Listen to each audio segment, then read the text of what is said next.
바다를 너와 함께 걷고 싶어. 역사 밤바다.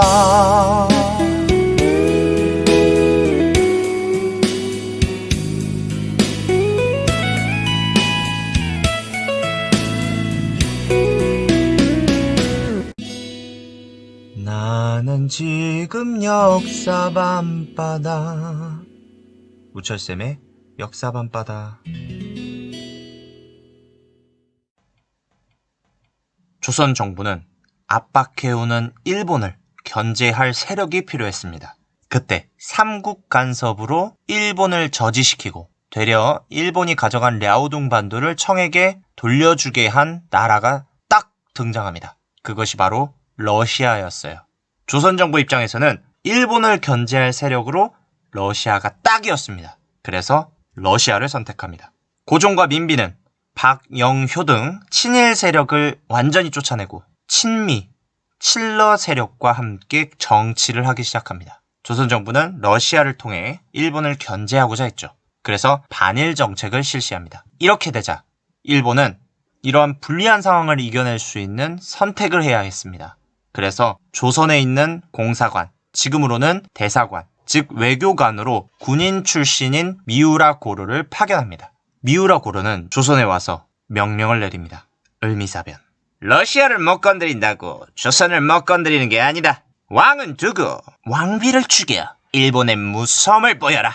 미우라 고르는 칠러 정책 핵심인 민비를 살해할 것을 지시합니다. 1895년 8월 일본 군인과 낭인이 경복궁을 침입합니다. 경복궁에서 민비를 찾자 바로 죽여버리고 시체를 불태워버립니다. 이 사건을 1895년 을미년에 일어난 죽을사 사건 변 죽음의 사건이라고 합니다. 을미사변을 일으킨 일본은 조선 내정 간섭을 하기 시작했고 또한 고종을 방에 가두고 감시하기 시작합니다. 일본의 내정 간섭으로 또다시 개혁이 이루어집니다. 그것이 을미개혁, 3차 가보개혁이라고 합니다. 일본은 김홍집을 중심으로 하고 육일중과 박정향이 참여하는 내각을 구성합니다. 그런 다음 근대적 개혁을 시행하는데 그것이 을미개혁 제3차 가보개혁이다. 내용을 살펴봅시다. 연호를 사용합니다. 건양이라는 연호를 사용하게 했다. 건양 1년, 건양 2년 이렇게요. 그 다음 중앙군을 개편합니다. 훈련대에서 친위대로 바꿉니다. 다음으로 지방군을 만듭니다. 진위대입니다. 개혁으로 만들어진 군대 기억해야 되는 거 3개죠. 중앙군, 친위대, 지방군, 진위대, 궁궐수비군, 시위대 이렇게 3개가 되겠습니다. 다음으로 소학교령을 내려 서울에 소학교를 설치합니다. 소학교는 지금의 초등학교, 태양역을 사용하게 합니다. 양력, 그리고 음력을 폐지했다. 그 다음 종두법을 시행합니다. 천연두라는 당시 큰 전염병을 예방하는 접종법. 그거랑 똑같다고 보시면 되겠네요. 독감 예방주사. 종두법이 바로 천연두 예방주사가 되겠습니다. 마지막 게 좀 중요한데요. 단발령을 시행합니다. 상투 망건을 제거하고 조선인들의 머리를 짧게 합니다. 자, 이것이 왜 당시 사람들의 분노를 샀냐면요. 당시 조선은 유교 사회였습니다. 유교에서는 효를 중요하게 여기는데 부모님은 우리의 몸을 만들어주신 분들이다. 그렇기 때문에 소중하게 여겨야 된다. 부모님께서 주신 신체의 어떤 부위라도 함부로 해서는 안 된다. 특히 털. 그래서 머리를 길러서 상투를 틉니다. 계속 그렇게 관리해 왔는데 일본이 이것을 자르게 한 거죠. 일본이 겉으로는 위생의 핑계를 대셨을 수도 있지만 속뜻으로는 우리의 전통, 우리의 문화, 우리의 뿌리를 자르고 싶었던 겁니다. 그러다 보니 유교를 공부하고 유교를 따랐던 양반들이 크게 분노하였고 그에 따라 이에 저항하는 활동을 하게 됩니다. 왕비를 죽인 것도 모자라 상투를 자르게 하다니 내 머리를 자를지언정 머리카락은 자를 수 없다. 양반들은 농민과 연합하여 전국에서 의병을 일으킵니다. 유인석, 이소웅, 허위 등이 중심이 되어 의병을 일으키는데 이것을 을미의병이라고 합니다.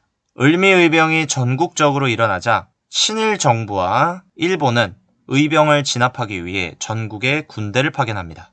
이때 고종을 감시하던 군대가 지방으로 파견을 가게 되었고 이것을 기회로 노리는 자가 있었습니다. 전하, 기회는 일본의 감시가 적은 지금밖에 없사옵니다. 지금 나가셔야 합니다.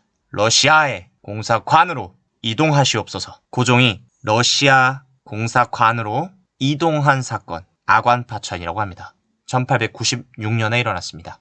아관파천의 러시아의 관, 공사관의 관, 파천, 왕이 이동하다라는 뜻이 되겠습니다. 왕이 궁궐을 떠나자 을미개혁이 중단이 됩니다. 떠나보면 항상 이렇게 너를 바라만 보던 너를 기다린다고 말할까. 지금 네 앞에 계속 이렇게 너를 아쉬워하던 너를 연락했다 할까. 여기까지가 이번 영상의 내용이었습니다. 우리는 다음 영상으로 See you again.